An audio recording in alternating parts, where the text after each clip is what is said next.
Welcome to ఎస్ఫో media. నేను మీ రేఖ. ముందుగా అందరికీ వరలక్ష్మి వ్రత శుభాకాంక్షలు. ఈ వరలక్ష్మి వ్రతం రోజున ఎలాంటి పూజా విధానాన్ని పాటించాలి, ఏ నియమాలు పాటించాలి, ఇలాంటి విషయాలు తెలియజేయడానికి మనతో ఉన్నారు కొంపెల్ల శివ సుబ్రహ్మణ్య శర్మ గారు. నమస్కారం గురువుగారు. నమస్కారం. గురువుగారు, తెలియచేయండి మాకు అసలు ఈ వరలక్ష్మి వ్రతానికి ఎలాంటి పూజా విధానాన్ని పాటించాలి, అసలు వరలక్ష్మి వ్రతం వైశిష్టత ఏమిటి? ముందుగా ప్రేక్షకులందరికీ వరలక్ష్మీ వ్రత శుభాకాంక్షలు. అలాగే మనకి వరలక్ష్మీ వ్రతం అనేటువంటిది అనాదిగా వస్తున్నటువంటి గొప్ప సంప్రదాయం. మనకి ప్రాచీన కాలం నుంచి కూడా అనేక వ్రతాలు, కొన్ని శృతిపరంగా, కొన్ని స్మృతిపరంగా, అంటే వేదానికి సంబంధించినటువంటి వ్రతాలు కొన్ని, శాస్త్రాలకు సంబంధించినటువంటి వ్రతాలు కొన్ని. అలాగా శాస్త్రంలో చెప్పబడినటువంటి గొప్ప వ్రతమే ఈ వరలక్ష్మీ వ్రతము. ఈ వరలక్ష్మీ వ్రతము ప్రతి సంవత్సరంలో శ్రావణ మాసంలో వచ్చేటువంటి 2వ శుక్రవారం నాడు ఆచరిస్తూ ఉంటారు.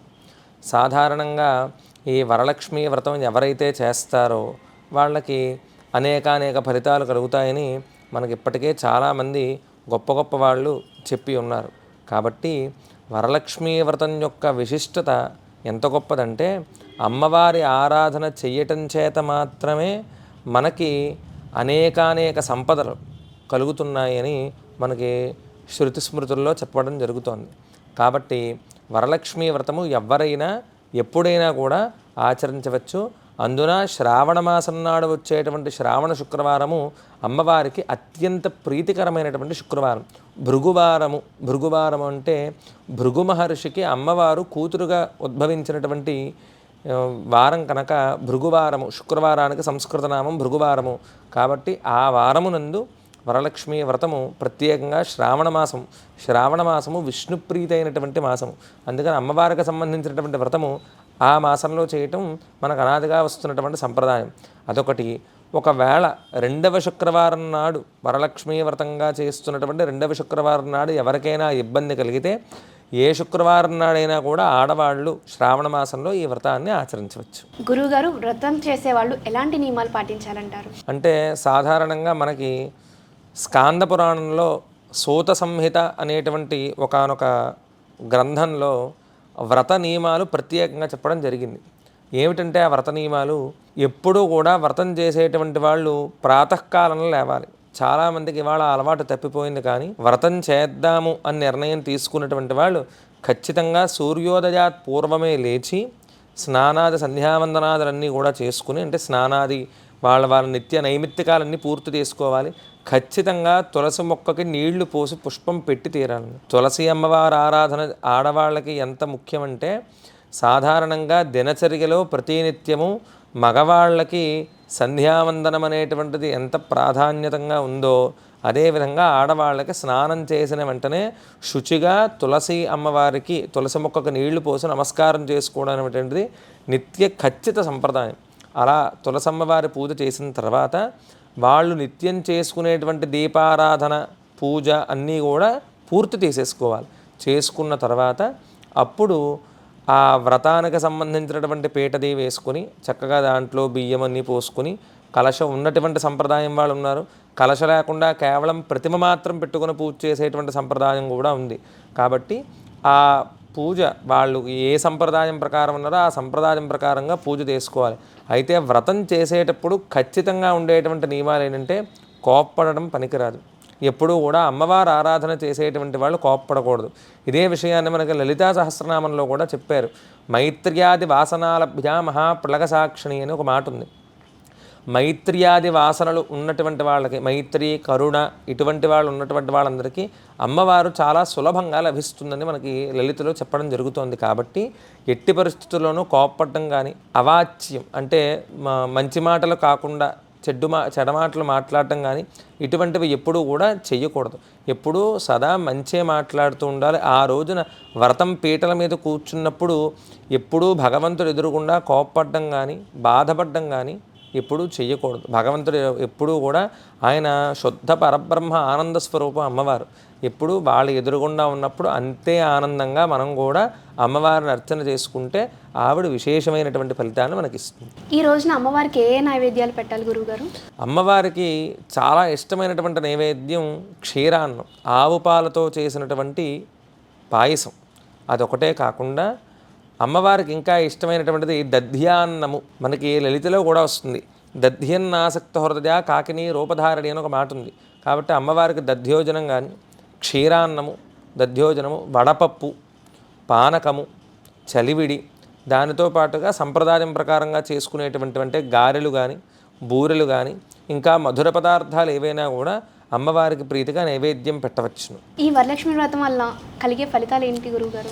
వరలక్ష్మీ వ్రతము ఇవాల్టి కాలంలో వరలక్ష్మీ వ్రతం ఎందుకు చేస్తున్నారంటే ఏదో డబ్బు బాగా వస్తుందనో, ఐశ్వర్యం బాగా వస్తుందనో అందరూ వ్రతం చేస్తున్నారు. కానీ అసలు లక్ష్మీదేవి యొక్క నిజస్వరూపాన్ని చాలామంది మరిచిపోయారు. ఇవాళ లక్ష్మి అంటే కేవలం డబ్బుకు మాత్రమే ఉండేటువంటి ఒకనొక దేవతగా ఇవాళ అందరూ కూడా భావన చేస్తున్నారు.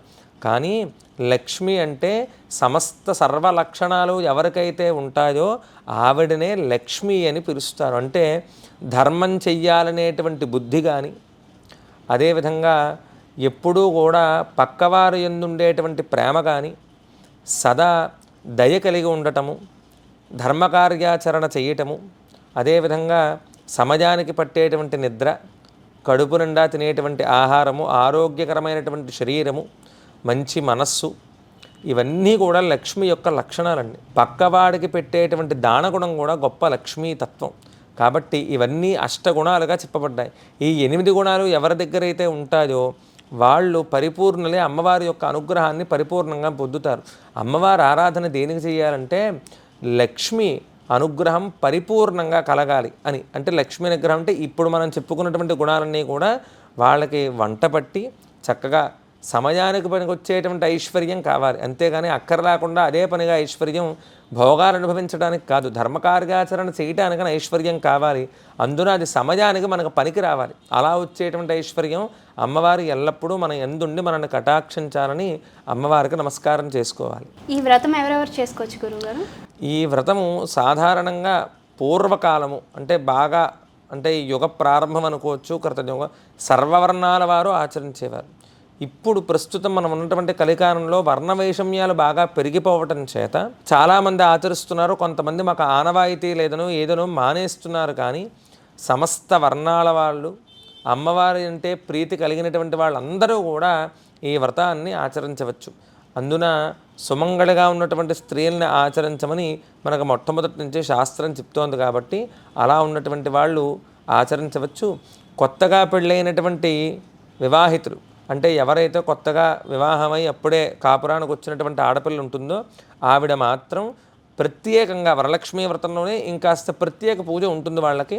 వాటితో కలిపి ప్రధానంగా తొలి సంవత్సరం పూజ అని ఆ తొలి సంవత్సరం పూజ చేసుకుంటారు. కాబట్టి వారు మాత్రం ఆ ప్రకారంగా ఆ పూజ చెయ్యాలి. వరలక్ష్మి వ్రతానికి సంబంధించి ఏమైనా మన ప్రేక్షకులకు తెలియజేయాలనుకుంటున్నారు? అయితే అందరికీ కూడా నేను చెప్పేది ఏమిటంటే వరలక్ష్మీ వ్రతం రోజున ఖచ్చితంగా అమ్మవారి అనుగ్రహం కలిగి చక్కటి సిరి సంపదలు, భోగభాగ్యాలు, సంపూర్ణ ఆరోగ్యము, దీర్ఘ సౌమంగళ్యము, అలాగే మన పిల్లలకి చక్కనైనటువంటి బుద్ధి కలిగి మంచి విద్య రావాలని అమ్మవారిని అడగవలసినటువంటి ప్రశ్న ఇది. కాబట్టి అమ్మవారిని అడగవలసినటువంటి కోరికలు ఇవి. అయితే చాలామంది ఏంటంటే కోరిక తీరగానే భగవంతుడిని మర్చిపోయేటువంటి సాధారణ లక్షణం ఇవాళ మానవులకు ఉంటుంది. కాబట్టి అలా మర్చిపోకుండా అమ్మవారిని ముఖ్యంగా అడగవలసినటువంటి కోరిక ఏమిటంటే, అమ్మ ఎంత ఎత్తుకెదిగినా ఎంత కిందకి కుంగినా ఎల్లప్పుడూ నీ పాదపద్మాలు మర్చిపోకుండా ఉండేటువంటి స్థితిని ఇవ్వమ్మా అని అడగాలి. అలా అడిగితేనే మనం చెప్పుకునేటువంటి ఆ చారుమతి ఇత్యాది వ్రతకథల్లో చారుమతి అంత గొప్ప స్థితిని పొందింది. కాబట్టి ఖచ్చితంగా అమ్మవారిని అందరూ కూడా వాళ్ళకి తగినట్లుగా వాళ్ళకి కావాల్సినటువంటి కామ్యాలన్నీ కూడా అమ్మవారికి విన్నవించుకొని, దానితో పాటుగా అమ్మవారు ఎల్లప్పుడూ కూడా మన ఎందుండి మన ఇంట నివసించాలని కోరుకుని భోగభాగ్యాలు, అష్టైశ్వర్యాలు, సిరి సంపదలే కాకుండా ఆయురారోగ్యాలు, ధర్మం చెయ్యాలనేటువంటి బుద్ధి అవి కూడా అమ్మవారు ప్రసాదించాలని చక్కగా అందరూ మనస్ఫూర్తిగా నమస్కారం చేసుకుని సంపూర్తిగా యథాశక్తిగా యథాశక్తిగా ఎందుకు చెప్తున్నానంటే ద్రవ్యం శుభ్రంగా ఉండగలిగి లోపంగా ఎప్పుడు అమ్మవారి పూజ చేయకూడదు. ఉన్నవాళ్ళు శుభ్రంగా ఆ స్థితికి తగ్గట్టుగా చేసుకోవాలి. సాధారణమైన వాళ్ళు వాళ్ళ స్థితికి తగ్గట్టుగా చేసుకోవాలి. ఉన్నవాళ్ళు లేనట్టుగాను లేతే లేని వాళ్ళు అందకుండా అందుకునే ప్రయత్నం చేస్తే దెబ్బతింటారు. కాబట్టి అమ్మవారు ఏవి నువ్వు ఖచ్చితంగా ఇది తీసుకొచ్చి పెడితేనే నేను పూజ చేయించుకుంటాను అనుగ్రహిస్తానని చెప్పలేదు. మన యథాశక్తిగా మనకి ఎంత ఓపిక ఉంటే అంత ఖచ్చితంగా దాని ప్రకారంగా అమ్మవారిని చక్కగా పూజ చేసుకుని అమ్మవారికి పలు పలు విధాలుగా నమస్కారం చేసి వ్రతము అని ఎప్పుడైతే అనుకున్నామో వీలైనంత ఎక్కువ సమయం ఆ రోజున భగవంతుడు కానీ కేటాయించేదో వ్రతం అని చెప్పేసేసి ఆ వ్రతం పూర్తవగానే ఒకసారి 4 ఫోటోలు తీసేసి అవి మనం షేర్ చేసేసుకుని ప్రసాదాలు అవి తినేసేసి తర్వాత మనం చేసుకునేటువంటి వేరే కార్యకలాపాలు కాకుండా కాస్త ఒక ఆలయానికి వెళ్ళి భగవద్ దర్శనం చేసుకోవడము, ఏదైనా పరాశక్తి దర్శనం చేసుకుని అలా ఆ రోజున ఎక్కువసేపు భగవంతుడికని మనం కేటాయించి ఉండడం చేత అమ్మవారి యొక్క పరిపూర్ణ అనుగ్రహం కలుగుతుంది ఖచ్చితంగా. చాలా మంచి మంచి విషయాలు చెప్పారు గురువుగారు. చాలా చాలా ధన్యవాదాలు. చాలా ధన్యవాదాలమ్మా. అందరికీ కూడా మళ్ళీ పునః వరలక్ష్మీ వ్రత శుభాకాంక్షలు తెలుపుకుంటూ అందరికీ కూడా అమ్మవారి అనుగ్రహం పరిపూర్ణంగా కలగాలని సర్వం శ్రీ వరలక్ష్మీ దేవతా చరణారవిందార్పణమస్తు. చూసారు కదా, మళ్ళీ ఇంకో ప్రోగ్రామ్తో మళ్ళీ మీ ముందుకు వస్తాం. అంతవరకు సెలవు.